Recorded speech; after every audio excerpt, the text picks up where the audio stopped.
საერთაშორისო ბაზარზე მშვიდობა ხანმოკლე აღმოჩნდა, ისევე როგორც სპარსეთის ხურის სახელმწიფოებისთვის. მას შემდეგ, რაც ირანსა და შეერთებულ შტატებს შორის ურთიერთგაგების მემორანდუმი ფაქტობრივად ანულირდა და ახლო აღმოსავლეთის რეგიონში პერიოდული საბრძოლო მოქმედებები განახლდა, დაძაბული გეოპოლიტიკური ვითარება მყისიერად აისახა ნავთობის ფასებზე.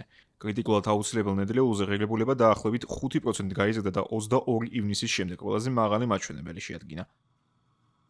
ბრენტის ტიპის ნავთობის ფასი 75-დან 85 ამერიკულ დოლარამდე მეღრეობს, რაც ექსპერტების შეფასებით არ არის სახიფათო მდგომარეობა, თუმცა არაპროგნოზირებად გარემოს ქმნის როგორც მოვაჭრეებისთვის, ისე მსოფლიო მოსახლეობისთვის. სამხედრო რისკების სადაზღვევო კომპანიების ნაწილმა საზღვაო გადამზიდ კომპანიებს ურჩევრობით შეაჩერონ რეისები ჰორმუზის სრუტეში. ამავე დროს სხვა კომპანიები ირანელების მხრიდან კომერციულ გემებზე განხორციელებული ახალი თავდასხმების ფონზე გეგმავენ თავიანთ სადაზღვევო პირობებს გადახედონ.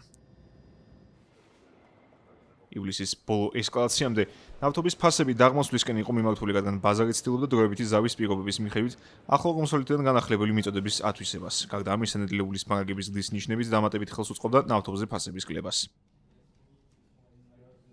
ანალიტიკოსები ვარაუდობენ, რომ თუკი დიპლომატიურ პროცესს ექნება ხელშეწყობა და ვითარება დაძაბულობის ნაცვლად განმოხტვისკენ აიღებს გესს, მიწოდების ჯაჭვში არსებული ხარვეზები ივლისის ბოლოსთვის უნდა აღმოიფხვრას, თუმცა ბოლოდროინდელი მოვლენების გათვალისწინებით ამ სცენარის რეალობად გადაღწევის შანსი ნაკლები ხდება, მით უმეტეს თუ ვაშინგტონი ირანულ ნავთობზე შეზღუდვებს დააწესებს.